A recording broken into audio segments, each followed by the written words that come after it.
Assalamualaikum warahmatullahi wabarakatuh.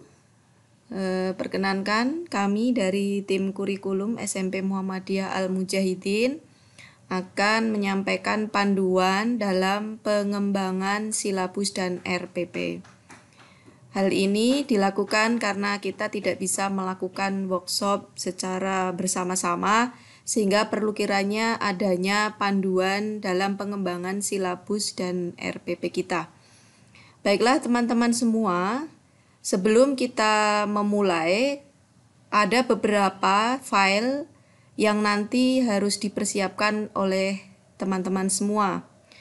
Yaitu apa saja? Yang pertama adalah teman-teman minimal sudah pernah membaca atau memiliki file panduan umum KTSP, di mana di dalamnya itu terdapat panduan langkah-langkah dalam pengembangan silabus.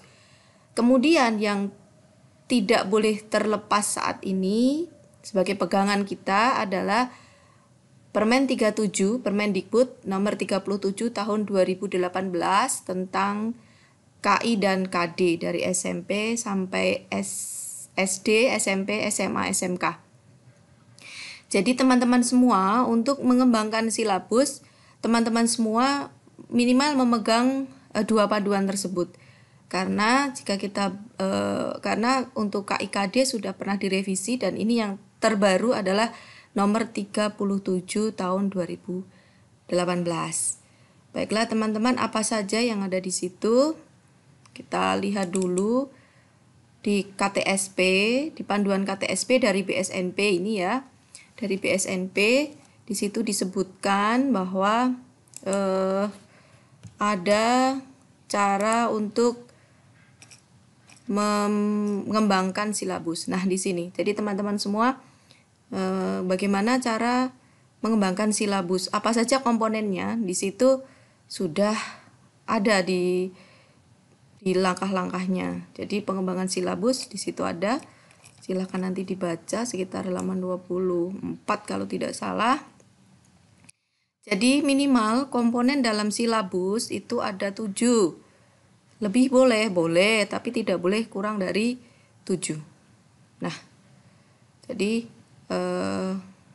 di situ tidak boleh kurang dari 7. Apa saja? Nah, di sini silakan nanti dipelajari lebih detail langkah-langkah pengembangan silabus. Di situ ada 7, yaitu standar kompetensi inti. Kalau dulu masih standar kompetensi ya, terus sekarang ada kompetensi inti, kompetensi dasar. Kemudian materi pokok pembelajaran, kemudian pengembangan kegiatan pembelajaran. Di situ Bapak Ibu guru bisa mengembangkan kegiatan pembelajaran yang akan digunakan. Kemudian merumuskan IPK, jadi indikator. Indikator ini nanti jangan lupa ada 2 KD, yaitu pengetahuan dan keterampilan. Jadi dua-duanya diterjemahkan. Kemudian jenis penilaian. Jadi penilaian tadi kita ada 3, yaitu ada sikap, ada pengetahuan, dan ada keterampilan. Untuk teman-teman yang bukan PAI, PKN, PJOK itu hanya cukup dengan menggunakan jurnal. Sedangkan untuk teman-teman yang PKN, ISMUBA atau PAI, kemudian PJOK itu harus mengembangkan instrumen lebih detail untuk pengembangan sikap sosial dan spiritualnya. Dan kemudian di situ nanti kita terjemahkan. Ada alokasi waktu dan sumber belajar. Jadi teman-teman semua ada 7 komponen minimal di dalam silabus. Sedangkan nanti silahkan untuk modelnya kita sepakati untuk berkolom saja. Jadi banyak yang ada yang paragraf-paragraf, tapi kita sepakati kolom. Terus apa saja tadi? Nah ini Permen 37 ini berisi tentang KD, KIKD yang harus kita pegang. Jadi jangan sampai keliru. Karena yang lama itu ada perbaikan. Jadi kita menggunakan Permen nomor 37 tahun 2018 pada saat menyusun dan mengembangkan silabus dan RPP. Begitu teman-teman. Nah, kita mulai saja. Apa yang diperlukan tadi sudah kita tunjukkan ya. Pada saat awal semester, kita tentu saja akan melihat dan menghitung tentang hari efektif. Jadi, yang pertama, kita pasti akan merumuskan tentang berapa sih ketersediaan waktu kita dalam mengajar satu semester dan selama 1 tahun. Misalnya, dari hasil analisis minggu efektif, kita ambil saja misalnya ini 15 jam. Jadi teman-teman, kalau di silabus ini tidak boleh beda, harus sama antara alokasi waktu di dalam prota, kemudian silabus dan seterusnya. Nah, ini kita besarkan dulu. Nah, tadi setelah melihat IKD, kemudian melihat KD yang akan kita gunakan, ini diambil dari tadi Permen 37 tadi, kemudian dituangkan di dalam prota kita. Setelah itu kita kembangkan dan kita kembangkan dalam silabus. Nah, silabus kita dalam bentuk kolom ya. Tadi kan ada 7, 1, 2, 3, 4, 5, 6, 7. Karena KI-nya sama, maka KI-nya diluarkan, baru KD-nya dimasukkan di sini. Nah, teman-teman semua tadi ada kompetensi dasar. Kompetensi dasar tadi ada 2, yaitu 3.1 dan 4.1. Nah, ditulis berpasang-pasang, pengetahuan dan keterampilan. Kemudian yang selanjutnya KD sudah otomatis dari permen tadi, permen 37. Materi pokok juga sudah ada di situ, kita tinggal menganalisis. Kemudian IPK. Nah, IPK ini teman-teman semua harus melihat KKO pada KD. Misalnya saja di sini ada kata-kata apa saja kata kerja operasionalnya. Sehingga di sini di IPK itu jumlah minimal IPK adalah jumlah minimal KKO yang ada di KD. Misalnya di sini ada kata mendeskripsikan struktur dan fungsi sistem reproduksi pada manusia, kelainan dan penyakit pada sistem reproduksi, dan penerapan pola hidup yang menunjang kesehatan reproduksi. Berarti di sini ada kata-kata KKO, yaitu apa? Mendeskripsikan.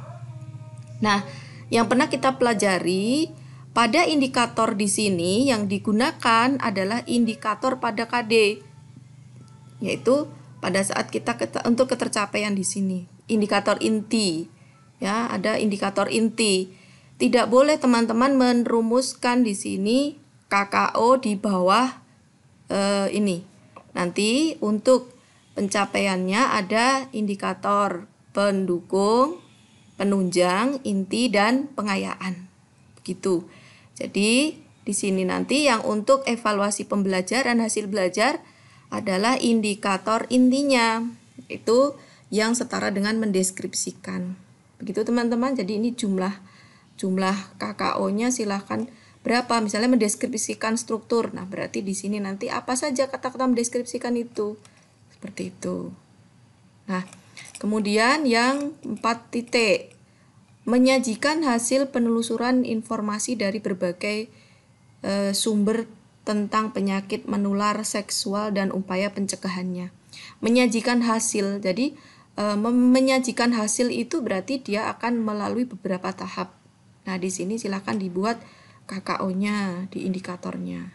Nah, gitu. Nah, kemudian kita beralih ke kegiatan pembelajaran, sudah jelas ya. Nanti di situ apa saja yang diperlukan untuk mencapai KD tadi, kegiatan pembelajaran disesuaikan dengan indikator. Kemudian penilaian tadi, perbesar penilaiannya. Untuk tagihan pengetahuan itu ada 3, yaitu lisan, tertulis, dan penugasan. Nah, ini kita tentukan apa. Kemudian penilaian keterampilan itu kan jelas ada praktek atau kinerja, produk, portofolio, dan proyek.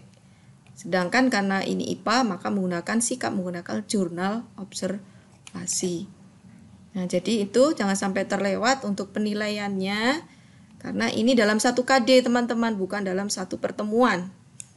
Kita beralih ke alokasi waktu. Tadi di prota kita 15 JPL, maka di sini juga harus sesuai dengan 15 JPL.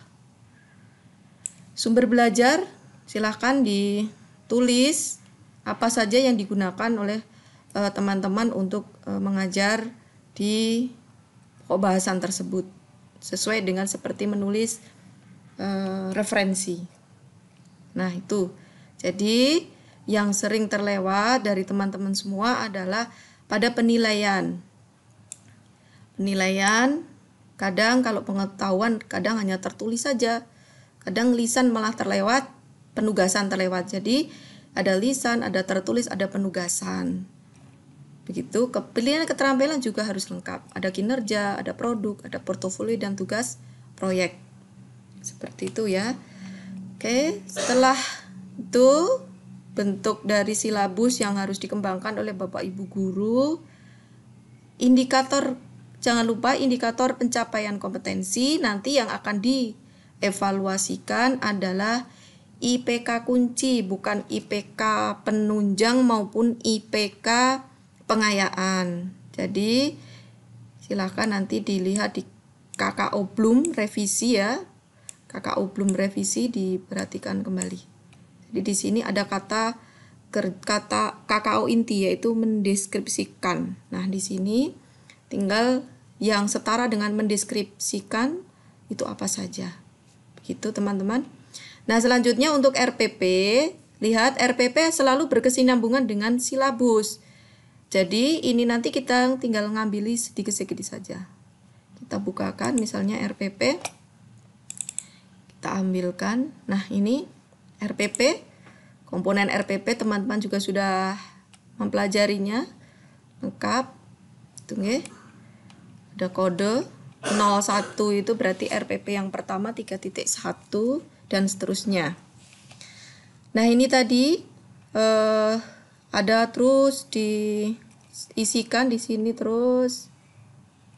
Di sini ya ada tujuan pembelajaran. Ada yang mengatakan tidak usah ada. Nah, ini lebih mudah dikasih tujuan pembelajaran.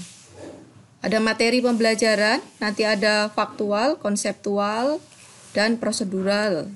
Seperti itu. Selanjutnya, langkah-langkah pembelajaran. Jadi langkah-langkah ini materinya.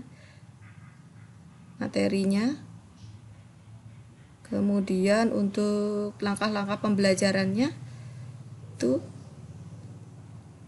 ada 5 ya, minimal ada 5 itu. Nah, itu. Yang terakhir yang perlu diperhatikan adalah tindak lanjut. Jadi setiap akhir pembelajaran itu ada tindak lanjut. Apa yang akan dilakukan besok pagi atau pertemuan yang akan datang. Ini misalnya berikan informasi tentang kegiatan yang akan dilakukan oleh peserta didik pada pertemuan yang akan datang. Kemudian ada review, kemudian penghargaan, jangan lupa Bapak Ibu itu ditulis, jangan sampai lupa. Kemudian kebersihan kelas setelah meninggalkan kelas itu juga ditulis biar menjaga kebersihan. Jadi ada kohesi dan koherensi antar RPP. Kemudian yang selanjutnya adalah tentang penilaian yang sering terlewat. Penilaiannya, karena tadi di silabus itu menyebutkan ada 3 yaitu sikap, pengetahuan, dan keterampilan, maka Bapak Ibu ambil aja di sini, tinggal memasukkan. Ada observasi apa tadi, kemudian tes tertulis, lisan, dan tugas. Tinggal memasukkan tadi, kinerja, masukkan di tabel ini. Ini yang sering terlewat. Oke, seperti itu teman-teman semua. Jangan lupa kisi-kisi ya.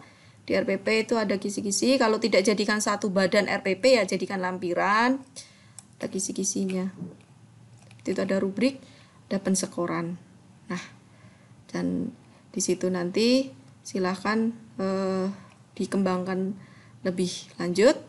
Dan jangan lupa kenapa ada materi pengayaan karena nanti akan memfasilitasi anak-anak yang sudah tuntas dalam pembelajaran KD ini. Jadi dipersiapkan untuk materi pengayaan. Jadi untuk penilaian bisa dilampirkan seperti itu ya teman-teman semua.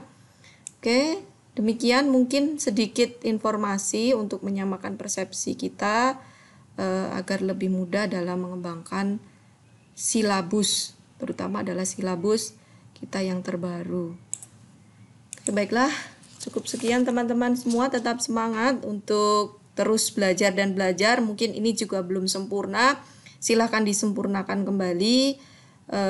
Dengan semakin banyak kita belajar, insya Allah kita semakin paham atau akan ketugasan kita semua. Terima kasih. Kurang lebihnya mohon maaf. Assalamualaikum warahmatullahi wabarakatuh.